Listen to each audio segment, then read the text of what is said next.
Hola, mi nombre es Erly Milena Mancera Zarate, soy estudiante de la Universidad Uniminuto de la Facultad de Psicología. Bueno, hoy voy a hablarles sobre la estructura del cerebro. Dice que el cerebro humano forma parte del sistema nervioso central.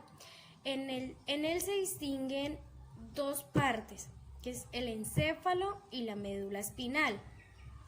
El encéfalo es la parte central del sistema nervioso que está encerrada y protegida dentro del cráneo. El cerebro sería tan solo una parte de todo el encéfalo, aunque se podría decir que es la parte más representativa. La médula espinal es un largo cordón blanquecino colocado en el canal vertebral y que actúa como una especie de autopista encargada de transmitir toda la información que proporciona el cerebro al resto del cuerpo. Por lo tanto, el cerebro y el encéfalo no es lo mismo. Bueno, el romboencéfalo o el cerebro posterior dice que es la estructura más antigua y menos evolucionada, presente en todas las especies vertebradas. Dice que la estructuración y la organización del cerebro posterior es la más sencilla de las tres. Dice que es el encargado de regular las funciones básicas para la supervivencia y el control del movimiento. Las lesiones en estas estructuras pueden conducir a la muerte como coma o discapacidades graves. Está situado justo en la parte superior de la médula espinal y está formado por varias estructuras, que es el mielencéfalo, el metencéfalo y el mielencéfalo. Esta estructura evolucionará en el bulbo raquídeo. Ayuda a controlar las funciones automáticas como la respiración, la presión sanguínea, el ritmo cardíaco y la digestión. El metencéfalo dice que es la estructura evolucionada en dos partes diferentes.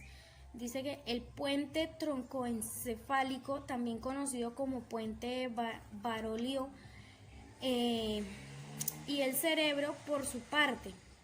El puente troncefálico es la porción del tronco del encéfalo que se ubica entre el bulbo raquídeo y el mesencéfalo. Tiene como función conectar la médula espinal y el bulbo raquídeo con las estructuras superiores de los hemisferios del corte cerebral o con el cerebelo. Está implicado entre el control de las funciones automáticas del cuerpo y tiene un papel importante en los niveles de excitación y estado de alerta y conciencia en la regulación del sueño. Dice, en cambio el cerebelo se localiza debajo de los hemisferios cerebrales, siendo la segunda estructura más grande del encéfalo. En el cerebelo se integra toda la información que llega de las vías sensitivas y motoras del cerebro, por lo que su función principal es la del control del movimiento. Ella también ayuda a controlar la postura y el equilibrio, así como se posibilita que la gente aprenda a moverse, a caminar y a ir en bicicleta, a hacer movimientos. Además también está implicado en algunas actividades cognitivas relacionadas con el lenguaje, las capacidades visoespeciales, la memoria, las funciones ejecutivas, la atención o incluso las emociones. Dice que un daño en esta estructura puede producir problemas de movimiento, coordinación y control postural, pero también provoca disfunciones en estos procesos cognitivos superiores con lo que está conectado. Dice que el mesencéfalo o el cerebro medio es la estructura que une el cerebro posterior con el anterior, conduciendo los impulsos motores y sensitivos entre ellos. Su correcto funcionamiento es un prerequisito para la expresión consciente. Las lesiones en esta área del cerebro pueden ser responsables, entre otras cosas, de algunos trastornos, del movimiento como temblores, rigidez y movimientos extraños. El prosencéfalo o cerebro anterior. Se trata de la estructura del encéfalo más desarrollada y evolucionada, con una organización y complejidad más elevada. Consta de dos partes principales. Está el diencéfalo y el telencéfalo o el cerebrún. Dice que el diencéfalo queda oculto entre los dos hemisferios cerebrales, por lo que se sitúa dentro del cerebro y está formada por estructuras tan importantes como el tálamo y el hipotálamo. El tálamo es como una estación de relevo para la información que maneja el cerebro. Transmite la mayoría de las señales sensoriales percibidas, como las auditivas, visuales y el tacto, y permite que se procesen en otras partes del cerebro. También está implicado en el centro del motor. El hipotálamo, en cambio, es una glándula situada en la zona central de la base del cerebro. Tiene un papel muy importante en la regulación de las emociones y de muchas otras funciones corporales, como el apetito, la sed, el sueño. Y pues el telencéfalo o cerebrún es lo que conocemos coloquialmente como cerebro. Abarca toda la corteza cerebral, pues que es la capa rugorosa de materia gris, con surcos y pliegues que cubren gran parte de las estructuras anteriores citadas.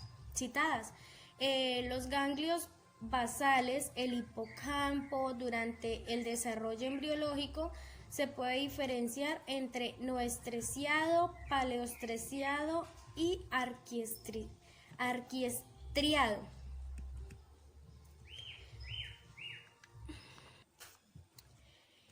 A su vez, el cerebro o cerebrún corresponde al telencéfalo. Podemos diferenciar distintas áreas como los ganglios basales, que son unas estructuras neuronales subcorticales, es decir, que quedan cubiertas de la corteza cerebral o hemisferio del cerebro. Su principal función consiste en iniciar e integrar el movimiento. Reciben la información del corteza cerebral y del tronco del encéfalo. La procesan y la proyectan de nuevo al corteza, a la médula y al tronco encefálico para percibir la coordinación del movimiento, que está formado de varias estructuras. Está el núcleo caudado, que es el núcleo en forma de C, que está implicado en el control del movimiento voluntario, aunque también está involucrado en procesos de aprendizaje y memoria. Está también el putamen, que se encarga de la preparación y la ejecución de los movimientos de las extremidades. También está el globo pálido. Su función principal es de regular los movimientos automáticos y no conscientes. Y también está la amígdala, que desempeña un papel clave en las emociones, sobre todo en la del miedo. La amígdala ayuda a almacenar y clasificar los recuerdos encargados de las emociones. Sigue el hipocampo. Dice que es una pequeña estructura subcortical en forma de caballito de mar, que juega un papel importantísimo en la formación de la memoria, tanto en la clasificación de la información como en la memoria a largo plazo. Está el corte cerebral, que es la corteza cerebral, que es una capa formada por materia gris, que son núcleos neuronales. A simple vista se puede generar una gran cantidad de giros, como protuberancias y circunvalaciones, a lo que se aporta su aspecto característico Esta extraña disposición permite aumentar el área de la corteza cerebral disponible dentro de nuestro cráneo. Las circunvoluciones están delimitadas por los surcos o cisuras cerebrales. Además, aquellas cisuras que son especialmente profundas son denominadas fisuras. El corte se divide en dos hemisferios, el hemisferio derecho y el hemisferio izquierdo. Se encuentran separados por la fisura interhemisférica y unidos por una estructura llamada cuerpo calloso, que permite la transmisión de información entre ambos hemisferios. En términos generales podemos decir que cada hemisferio controla un lado del cuerpo, pero los controles están invertidos. El hemisferio izquierdo controla el lado derecho del cuerpo y el hemisferio derecho controla el lado izquierdo. A este fenómeno lo hemos llamado como lateralización del cerebro. Dice que cada hemisferio está dividido en 4 lóbulos, aunque son 5, pero pues uno está en la parte interior del cerebro. Por eso casi nadie ha logrado descubrirlo, por decir así. Dice que estos lóbulos están delimitados por 4 cisuras cerebrales: cisura central o de Rolando, cisura lateral o de Silvio, cisura parieto-occipital y la cisura singular. Las áreas de la corteza cerebral que quedan entre estas cisuras son los que conocemos como lóbulos. Está el lóbulo frontal, que es el lóbulo cerebral más grande. Está ubicado en la parte delantera, justo detrás de la frente. Se entiende desde la parte más anterior hasta la cisura de Rolando. En el centro de mando y el control del cerebro humano está el lóbulo temporal, queda separado de los lóbulos frontal y parietal por la cisura de Silvio, y los límites del lóbulo occipital se encuentran situados en los laterales derecho y izquierdo del cerebro. Intervienen en el procesamiento auditivo y del lenguaje. También está implicado en las funciones de memoria y en la gestión de emociones. Está también el lóbulo parietal, que ocupa el área comprendida entre la cisura de Rolando en la parte superior de la cisura parieto-occipital. Está encargado de la integración de información sensorial, contribuye al procesador del dolor y del tacto, entre otras importantes funciones.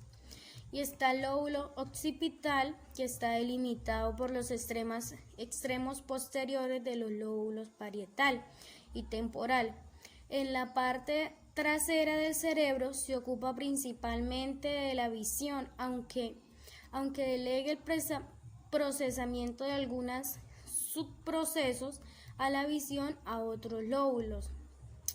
Dice que también analiza aspectos con la forma, el color y el movimiento para interpretar y sacar conclusiones de imágenes visuales.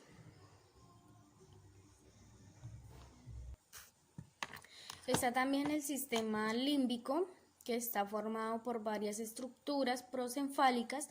Entre ellas está la amígdala, el tálamo, el hipotálamo, el hipocampo, la corteza cingulada, el cuerpo calloso. También dice que el sistema límbico gestiona las respuestas fisiológicas ante el estímulos emocionales. Se relaciona con la memoria, atención, emociones, instintos sexuales, personalidad y conducta. Bueno, esto fue todo por hoy. Muchas gracias.